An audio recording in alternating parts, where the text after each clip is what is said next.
Welcome to the Miami Heat Zone podcast. We're pushing to 6,000 subscribers. Make sure that you guys hit the subscribe button and thank you for all the support. Today, I got my boy on the platform. Real quick before we begin, just tell the people, just like a little bit about yourself, and we'll get into these Miami Heat hoops. So, how y'all doing today? Appreciate you for bringing me to the podcast. Keep doing what you're doing. Hey, you've been skyrocketing. My name's Nesto. Born and raised in Miami. I'm a college player myself.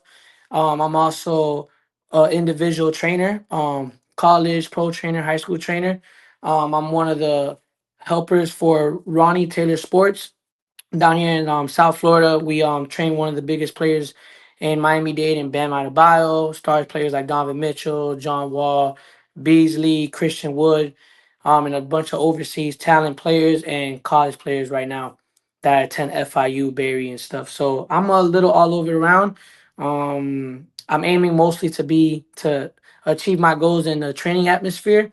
So all off season, what I do is I just hang around with the pros and with Ronnie, which is Taylor Sports, big top trainer in the NBA atmosphere and overseas especially, and down here in South Florida for sure. So what we aim this summer is we develop the players, get their skill work ready, work on what they lack on, and also we turn up in the pro league too. So yeah, we definitely go big in the pro league. So thank you again, Nestor, for coming on the show. So real quick, Yeah. bro, what do you think about the whole Jimmy Butler situation with Pat Riley? You know how it went down, the trade with Wiggins and everything like that. Just real quick, what's your opinion on just that overall situation? Should they have paid Jimmy Butler? How do you feel about Wiggins? Um. Damn, Jimmy. Okay, so I've only met Jimmy a couple times. Real cool with a friends, close friends of him. And Marquise and stuff. Cause me and Marquise, we played a couple times in rec leagues and we chopped it up after and stuff. So I know certain friends, but I don't know Jimmy personally. But I've met him a couple times. Um, the trade sucks. Unfortunately, us as a fans point of view, it sucks because we really overachieved with Jimmy. We did let him like as an organization, as the front office, we let him down a little bit. Well, really a lot. We didn't make the moves that we needed to win now. As for Jimmy though, heck of a player. Definitely built his legacy in Miami and the player that he became. Um, came in as a 30-year-old and just blossomed the last 6 years. We really, really overachieved. Unfortunately, 2020, 2022, and 2023, we had injuries and it killed us. It really hurt us. We should at least had one championship in our belt. I think 2022 was really our year because we matched up better with the Warriors, and I think we had more experience in that Warriors team because all they had is Curry, Clay, Looney, and Green with experience. Everybody else was really young, unexperienced players. But um, it sucks. We didn't get to pay him. So for what I heard when I was around Bam and when we had Mario Chalmers and sometimes Norris Cole when they'll come in the gym, everybody always talks in the gym, so they're always gonna know more. But remember, they don't know what the front office is. They only know what goes around in the locker room. It was it was never it was never the money. It was more of Eric Spoelstra changing the offense more to Tyler Hero, basically letting Jimmy know like, hey, we're gonna try to win now because we feel comfortable with what we have because of the experience we've had the last couple of years, but we're heading to another direction. So instead of Jimmy's camp letting him know, like, hey, if y'all not gonna give me the money or make a move, trade me now, which that messed us up in the summer. The front office should have also came to him. They could have met in the middle, and then it was just unprofessional on both sides. And what Jimmy did was unprofessional too. Could have just gone to the office and hey, I just want out. Right? You guys are heading to another direction. You guys are growing younger. I'm trying to win now. I'm 36. I don't know how much time I got left. My body's just tore down. I've given you everything I got. So that's what the players will talk about when we're in the gym training and stuff. Bam really didn't say too much. It's just he knows his moment was gonna come and his moment is now. Unfortunately, I still don't like what the Heat are doing, going on Hero mainly. I feel like the team should be focused and building around Bam. Everything should focus more on Bam, but if they think Hero is the guy, which I don't think because he affects the game, but he doesn't affect the player around him. But that's another subject for another time. But it sucks how it went down. But Wiggins, he's showing flashes the last 3 games. He's just turned 30, so he just hit his prime. Um, if he stays in the system, I feel like we could get the best out of him. We could develop him to a top player. He's already been an all-star. He's been a second option in the championship team. He's been the first option in certain moments in the playoff run with the Warriors. So his experience is there. He knows what it takes to win. So if he stays with us in the long run, I feel like he'll be a big piece for us in about a year or two to contend, because it's not going to take long for us to land another star player, but it's definitely going to take us pieces to move. So I'll give us about a summer or two, and we'll definitely make a splash for sure. So when you mean splash, like what do the Miami Heat, what should they do going forward? Yes, we have a decent young core in Jaime, Jovic, Tyler, Bam, and Khalil Ware, and then you still have guys like Pella Yeah. and you have Kashad Johnson. But what do the Miami Heat do going forward? You do So, mention Tyler and Bam as the mhm. leaders of this team, but how do we now move into this new direction? Well, right now you just gotta let the players go. Unfortunately, I mean, we're a playing team. I think us healthy, fully healthy at best. Terry Rozier, a confidence Terry Rozier, because unfortunately that neck injury and coming into this year, he just lost his confidence from the jump, which it hurt him and it hurt us. But he's a player that if he gets his confidence, he's back to the 20-point per game player that he was. Now, I don't know if that would work with him starting. I think him coming off the bench with confidence, he'll be a killer. But you know, Eric Spoelstra lost a lot of game. I give Spo about a year or two. Even if we make a start, if we bring a star player, if we bring a star player and Eric Spoelstra is still having his moments, his flaws, it's time for him to sit down in that office, take that GM role, because all the players love him, and I feel like he'll be amazing at that role. And it's for us to bring a new generation coach that fits the generation and the way the players play and knows how to fit in more with the players, because Spoelstra knows how the young players play, but he's still a little bit old school. He's too hard headed in ways at moments. But Pele Larson, he's good. Get him out of here. I don't got time for a second round draft pick to be a solid 7, 9 point per game player. He'll probably get moved if we make a trade for a star player. Hami, he needs to get in the lab. I think last year, averaging 15 points per game, 14, made a little name for himself, boosted his head up, and then to me, I don't feel like he was in the gym at all. Like, yeah, he was training and staying in shape, but really working on his bag and his go-to spots, I don't think he really worked. He just drives in. He still does high school moves. He jumps up in the air, and then if there's no bucket, he just tries to force a pass to make something out of nothing. I feel like if he's gonna stay with us and take a leap, because sophomore leaps are sometimes gonna hit you. If he's gonna have a good third year, he needs to be in the lab and he needs to be putting in work, especially on that jump shot. In this NBA, you need a jump shot, because that rim to rim. If you're not Jimmy Butler or certain players like Jimmy that's gonna draw fouls, seven or more free throws a game, you're in a big situation. Unless you're a top defender, 3-and-D type guy, but still, you gotta shoot the three. Khalil Ware, you gotta let him run, let him mess up, let him get his confidence, let him go through his ups and downs. It's gonna fit him. Who else am I missing? Duncan. He'll probably get moved depending on the value. He's coming to his final year of his contract. If they keep him, cool. Depending on how much you want to pay him. If not, the run was amazing. And we're just shooters are always replaceable in this league. So especially now, the way the generation and how basketball is played, everything is based on the 3-point line. It doesn't matter if you have a 15, 20-point lead, that game could be cut quick. And so it really depends. Jovic, I love him. If he's not playing the point guard for us off the bench, I can't see him playing power forward center. It's just gonna kill us. Solid defender, but he's 6'11", but he plays like a guard too much. He's too soft. But I mean, dude, um, this young core is really, it's okay, but it's not the best. Definitely keep Davion Mitchell, dude. He's an amazing defender. He's a peth. I feel like if we keep him, we could develop his game. Definitely his jump shot, and if he gets that jump shot, he's gonna be one heck of a role player.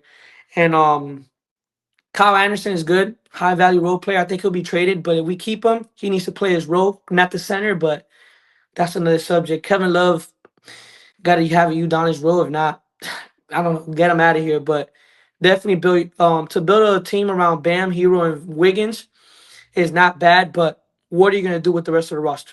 You got to fill in the gaps. I still think we need a point guard. Hero should Absolutely. play.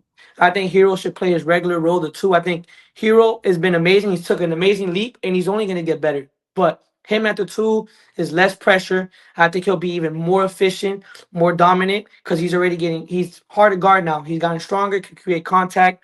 He's not only relying on screen and rolls, he could go one on one now. In certain moments, there's still moments that they'll like the OKC game. Luke Dort was just sitting on it the whole time, and it was tough for him to really score. And that was playoff defense right there against the number one defensive team in the NBA. But I think a player like Trey Young will elevate our game, especially for Bam. He's never had a true point guard besides Dragic, and he was already aging in his career, and he was making Bam's game easy. So imagine like a point guard like Trey Young.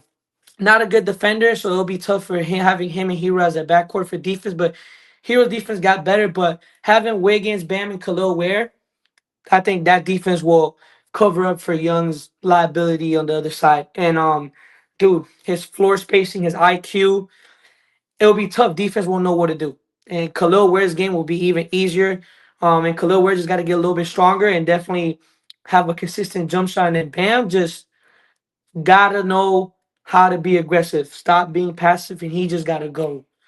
And yeah, I don't see nothing with Wiggins. I think Wiggins will adjust perfectly like how he's been doing, and I think he will really take a leap next year, if, depending what acquisitions and what we do. But Kevin Durant, the Heat will definitely go back around with Kevin Durant and see what they could do.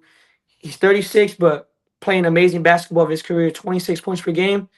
You bring Kevin Durant, we're back to contending again. But it depends.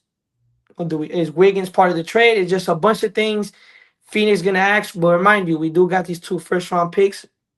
If we don't make the playoff, if we do, then that Warriors pick will follow us to 2026. And that summer, we're gonna also have a lot of cap space to make moves. So where it's a win-win for us, but it just sucks because we've been overachieving, and us as Heat fans, we want to be winning. So Yeah, it's so tough. real quick before we close, like you mentioned Yeah. Eric Spoelstra, what is he doing wrong? Who needs to play? Why is he really not playing the right players, or just with these bad rotations? So what do you think is going on with Spo this season? Well, you know, I'm different. I'm not an NBA pro coach. Just because I'm around pro players, and I train pro players, doesn't mean I'm in the game and I'm coaching live. We see what coaches don't see. It's okay. That's why you have assistant coaches to correct your head coach. Like, hey, coach, I don't know if you've seen this play, but I think right now we need to swap them because he's providing. X is doing better than Z. And then the coach will, okay, let's make that adjustment, and it works. So I'm a high school coach. So if I know, when after I watch the film, if I know one player, it's if my point guard, if my backup point guard, my six man, if he's providing and he's basically, if he's doing the little stuff when he comes to the game, he might not be a scorer, but he's playmaking, he's playing defense, he's diving for a loose ball, he's doing the little stuff that's not going to show up in the stat sheet. I need to keep him more in the game, or if not, if I'm not going to give him enough minutes in the first, second, third quarter, I know when it comes to the fourth quarter, I need to throw him in there to close the game out. So what Eric Spoelstra is doing really is, he when it comes down, first and foremost, if it's the fourth quarter, one of your best players got to be in the game when the quarter starts. If Hero's in the game, give Bam a rest. If Bam is in the game, give Hero a rest. He's done it all year. Even with Jimmy, he's done this in the past.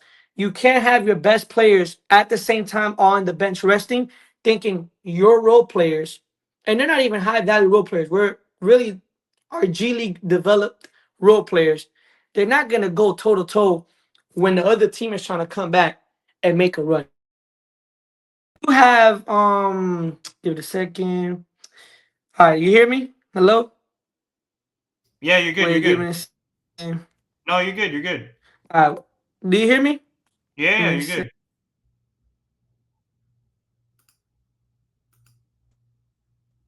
You hear me? We back? My bad. So, um, yeah, man, you can't have role players going toe to toe. Like, if let's say we're beating the Knicks by 15, they have everybody in towns, etc., etc. You can't have Drew Smith, Duncan, Hami, um, Jovic, and I'll throw in Hayward Highsmith trying to hold the lead for you against Jalen Brunson, Mikal Bridges, Carlton Towns, high value star players. You can't expect them to hold the lead. You just can't. Um, that's the huge problem. He needs to make sure he needs to keep his star players in the game, like the Bucks game. Terry Rozier, it wouldn't have mattered if Terry Rozier would have been in the game. But if you're gonna throw in Terry Rozier and Duncan, two liabilities on defense, and then they're not providing for you on offense, it was that type of day that our role players wasn't providing, scoring much. It's a loss. You lose the game. Then when the team makes a run, he needs to know when to call timeouts. He always calls timeout once the team took the lead. You've been coaching for 13 plus years, bro. You gotta call timeout. But this is nothing new for new Heat fans. The young Heat fans, because our fan base right now is really young players. This been happening since 2010, but people don't want to admit it. We've been choking leads since LeBron, since Wade, since Bosh. It just wasn't talked about much because our record and we were winning games and we had three-star players on our team and we won two championships and we went to the finals. But we've been doing this. But now it shows more because of the type of roster we have and the type of organization that we are. We're always expecting to win. And with Pat Riley in that front office, it's always expected to be a win-win organization. But this is nothing new to the Heat. And especially with Eric Spoelstra. With Stephen Gundy, it was different the way he coached, but with Spoelstra, it's always been a catch-up game. I mean, basketball is a game of chess, but it's always been like that. But we have three good star core players, and man, I don't know what the Heat are really gonna do, but I definitely see us making a move in a year or two. But if they think drafting, keeping the picks, and going young is the way, then they need to develop these young players fast because it's only a matter of time how happy you could keep Bam and how much promise you could tell Bam, hey, we're gonna win a championship because he wants to win now. He's been to the finals twice, lost twice, three conference finals, no rings. So he wants to win. And Hero, same thing goes for him. Eventually he'll end up leaving. Yeah, he's happy, he met his wife and all that and had his family, etc. And grew up as a kid here because he came in as what 19, 20 year old, but it's only how much longer can you keep your best players happy and how much money can you pay them because eventually they're going to want to win. And I won't be surprised if 10 years from now, if we don't win 5 years from now, and Bam ends up in Boston with his best friend, Jason Tatum. That things like that don't shock me because social media, players are together 24/7. Nobody cares about who goes where ever since LeBron and Katie did all those moves. So, dude, it's Miami needs to make a quick choice now. In these next 10 games, what direction are you picking? Are you going draft and are you trying to rely on these young rookies and develop them quick and win now and try to contend in a year or two with them? Or are you gonna make a move this summer or the following summer with the cap space we have to go win now? So it all comes down to these next 10 games. What direction are they picking? Because we have Spo. Spo's an amazing coach. And we're not going to be too hard on them because the roster we gave them.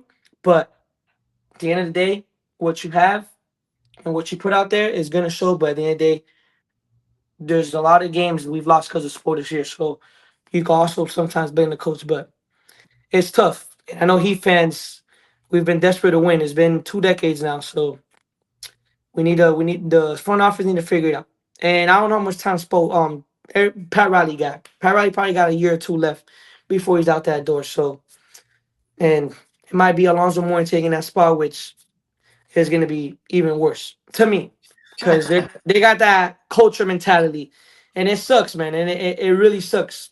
And to the Heat fan pages on your YouTube channel, all that mock draft, that those mock trades on ESPN, Safari, you guys go to, do that's not gonna happen. NBA don't work like that. It's on the phone call. They need to talk about it. Contract got to match. Players got to feel comfortable because everything got to work for both sides. Got to work for organizations.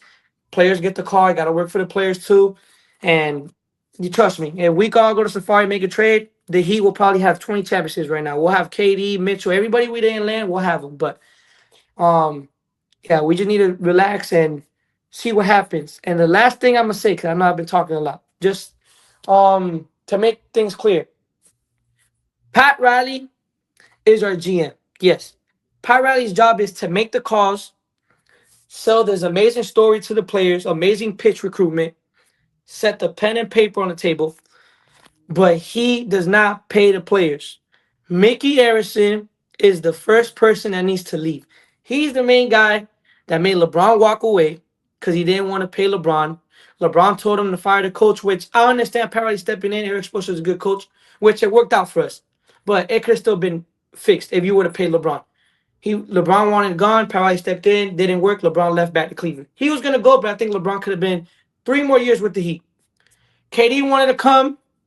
Something happened. Came down to Mickey Arison. Bradley Beal talked to Pat Riley. He's on the interview. You can search it up on ESPN. Pat Riley said, I'm going to talk to Mickey. They called back. They told him they didn't want to pay him.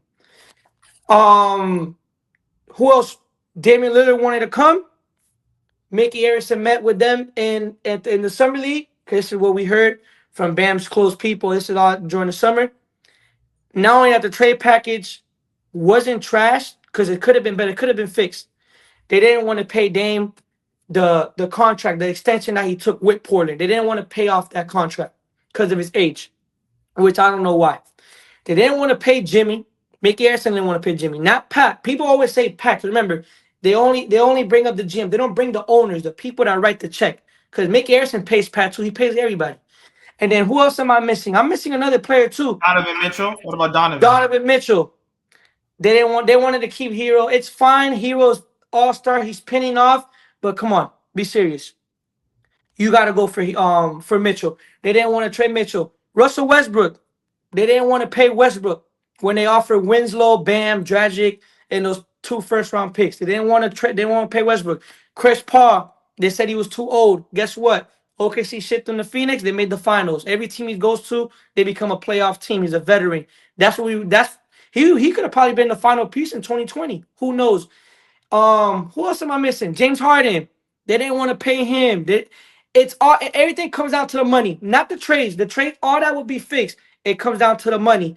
And the last player I'm missing, nobody talks about this. Kawhi Leonard. Kawhi Leonard wanted to come to the Heat and play with Jimmy. They wanted to team up. Mickey Arison don't want to pay the money. He don't want to pull it out. I could get. I want to say something religious, but I'm not. I'll keep my mouth shut. Just know, Mickey Arison. You can search up his background. Same way he didn't want to trade for Kyrie. Come on now. They wanted Kyrie, but Mickey didn't, money-wise and religious-wise. But everything comes down to Mickey Arison, guys. Stop blaming Pat. Pat can only do so much. If Pat was paying, trust me, things would be a little different. But that's all I got. I mean, there's definitely more that goes on in the gym. Maybe one day you could come to the gym. I'll bring you. I know you're a busy man. You're not only a YouTuber, Heat fan. You have a life outside, just like me. Outside of college ball, I'm a trainer. That's my job. I coach kids, coach high school. But if you ever get free and you have an available schedule, you got my number. We're gonna get in contact. I'm gonna bring you to a gym, and maybe you could meet Bam and CW and see how the players train and see their workout routine and day of life of them, and maybe ask them a couple questions, and you could get to meet the crew a little bit and show you around the gym for sure. So we're definitely gonna be in contact real soon and bring some content to your YouTube channel, and I'll definitely be good. I'm gonna chop it up with the guys next week, and I'm gonna let them know like maybe sometime in a month or two when you're free, or come summertime for the pro league. Definitely bring it around for a practice, meet the guys, ask the Heat players 100 questions that you need, and get the full experience, man. Definitely get the full experience. We'll bring you around to the gym for sure. Thank you again, my brother, for coming No, on the of show. course, man. Of course. Make sure Maybe that you tomorrow. guys- Maybe tomorrow. Maybe tomorrow. I'm gonna be with CW tomorrow. Christian Wood. He's coming back from recovery. The Lakers just waived him, but he's 85%. He's trying to get to 100. I know this summer he's gonna be on a team. Who knows? He'll love to be in Miami, but remember, money comes, and it's not only about the money. The role. What type of role will The he have? role. That's what will come down for Christian Wood, because he likes to play the 4. He feels comfortable at 6'11". He's not really a dominant type of player. But maybe tomorrow I could probably give you a call, chop it up with him. I'm ask him before we start the workout, and then if after the workout is good, maybe you could throw him in your podcast tomorrow and for your next episode. So we'll stay in contact, and we'll see what we could do from there. But I'll definitely see you around in the gym soon with the guys for sure. Sounds good, man. Make sure that you guys hit that subscribe